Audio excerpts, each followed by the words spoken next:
এই এই প্লটটা হলো গোরস্থান।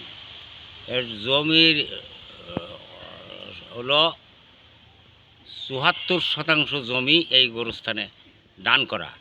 এটা 1960 সালে দান করা হয়েছে। এটা প্রথমে ডাক্তার হাবিবুর রহমান চেয়ারম্যান ছিল। এইচডিও সাহেব বললো যে ইউনিয়নের মিডিল পজিশনে একটা ইউনিয়ন পরিষদ হবে, এটা জমি দান করতে হবে। তা আমার বাপের কাছে জমিটা চাইলো।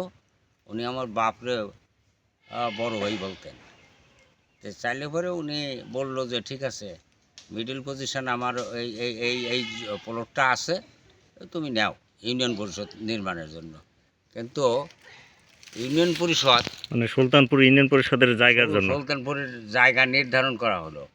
কিন্তু এসডিও সাহেব এসে বললেন যে না, এই এই মিডিল পজিশানে এর দেখেন নদীর সাইডে কোনো কমিউনিকেশন এলাকায় যাওয়া যায় কিনা। তারপরে বর্তমান ইউনিয়ন পরিষদ যেখানে, ওই জমিটুক ডাক্তার হাবিবুর রহমান নিজে দান করেন। তখন আমার বাপরে বললেন যে ওই জায়গা তো ইউনিয়ন পরিষদ হচ্ছে না, তা ইউনিয়ন পরিষদ আমার এই জায়গা হইতেছে, তা এই জমিটা তোমার দান করা লাগবে না। কয় যে না, আমি যা দান করছি তা করছি, তা তুমি যা করো করো। শেষে কোনো যেহেতু আপনি গোরস্থান হিসাবে দান করেন, তা গোরস্থানের হিসাবে দান করেন।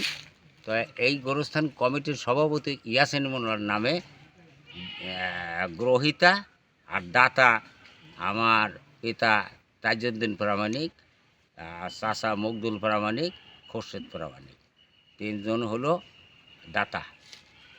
এই তাজউদ্দিন প্রামাণিকের মানে কত পরিমাণ জমি ছিল এখানে? অর্ধেক? হ্যাঁ, কত? আমার বাপের হলো অর্ধেক সম্পত্তি, আর আমার চাচাকার হলো অর্ধেক সম্পত্তি দান করা।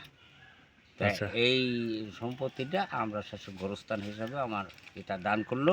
অদ্যাবধিও এই গোরস্থানে মানুষ মাটি দিতেছে 1960 সনের থেকে।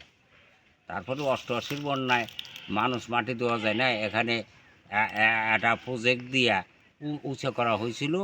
সে এখন তো 88-র বন্যা পরে আর বন্যা হয় না, এখন ওইটাই দিয়ে খাত টাত ভরে উঁচা জিনিসটা একটু নষ্ট করা হয়েছে। এখন অদ্যাবধি পর্যন্ত এখানে এই যে মেহগনি গাছিটা সেটা আছে, সরকারি অনুদান হলে পরে